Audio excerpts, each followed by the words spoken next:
Et bonjour. Alors aujourd'hui on va faire un deuxième épisode sur le sujet de qu'est-ce qu'on peut donner aux lapins. On va aller faire un tour en forêt, on va s'occuper des arbres un petit peu. Donc les lapins peuvent manger la feuille de pas mal d'arbres différents finalement. C'est un bon complément, surtout en période de canicule quand ça va être un peu compliqué de trouver de l'herbe, période de sécheresse. Donc le premier que je vais vous présenter, c'est un que tout le monde connaît je pense, c'est le noisetier. Le noisetier, vous pouvez en donner sans le moindre problème.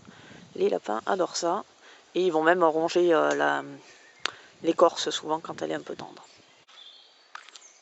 Alors une chose à laquelle on ne pense pas forcément, c'est très pratique en début de saison quand ça commence, ce sont les têtes de ronces.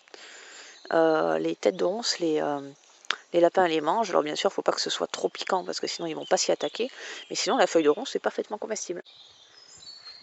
Alors ça c'est une plante qu'on trouve à proximité des forêts, souvent en lisière. Ça s'appelle de l'alière. Ça fleurit en ce moment, c'est la famille du radis, hein, c'est un crucifère. Ça les lapins le mangent et c'est aussi très bon pour nous. Coucou Rion. Que vous avez ici. La manière de le repérer par rapport au charme, parce que des fois c'est un peu compliqué, surtout chez les jeunes sujets, c'est qu'en fait il y a des poils dessous. Et donc la fameuse phrase c'est le charme d'Adam, c'est d'être à poil. Les charmes, ils ont les feuilles dentelées, alors que les hêtres, ils ont des poils sur les feuilles.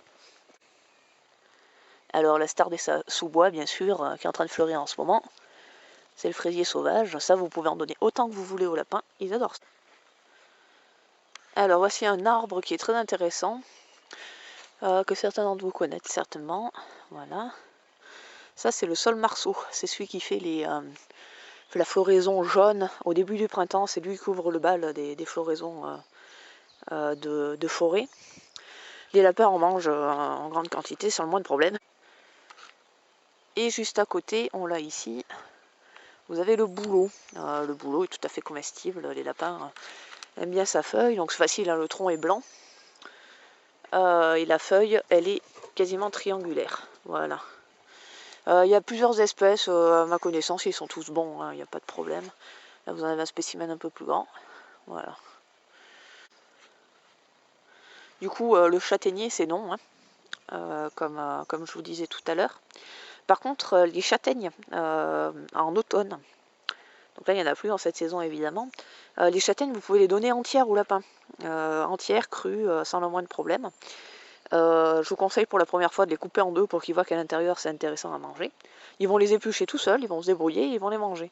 Moi, l'automne dernier, j'ai nourri les lapins quasiment qu'avec ça, quoi. Dans le genre où il ne faut pas donner, ça c'est des genêts, hein, vous les aurez reconnus, je pense. Ça fait des haricots, c'est de la famille des fèves. Hein. C'est compliqué parce qu'il y a beaucoup d'alcaloïdes dans ce genre de choses.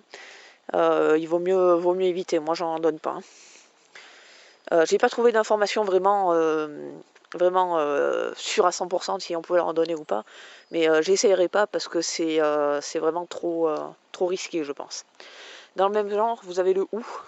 Alors j'ai des témoignages de gens qui me disent qu'ils ont nourri les lapins au hou pendant... alors pas avec ces feuilles-là, évidemment, avec les feuilles qu'ils ont plates quand ils sont adultes, hein. Pas celles qui sont toutes piquantes. Pendant les périodes où ils avaient vraiment rien d'autre à leur donner, voilà, vous faites comme vous voulez, mais moi j'ai pas essayé. Dans le même genre, vous avez le chêne qui est là. Ben, le chêne, c'est le même problème que le châtaignier, hein, c'est très très tannique. Et du coup, en petite quantité, c'est comme le châtaignier, ça va pas poser de problème. Mais en grande quantité, ça va leur causer de gros problèmes intestinaux et les lapins, ils ont vraiment pas besoin de ça, quoi. Alors, encore un qu'il faut pas donner, la fougère. La fougère, elle n'est pas comestible, hein, par les lapins. Je ne sais pas trop pour quelle raison, je pense que c'est plutôt une question de composition, vous savez, le fait que ce soit très riche en silice. Après, j'ai pas plus d'informations que ça. Là, vous voyez des fougères grand aigle qui sont mais ridicules en niveau taille. Cette année, c'est l'apocalypse, quoi. Elles ont pris toute la gelée de la mi-avril. Elles sont toutes petites. J'ai jamais vu des trucs aussi rachitiques.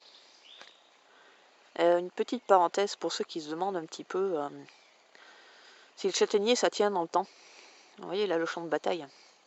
Ça, c'est la tempête de 99. Donc ça fait 23 ans.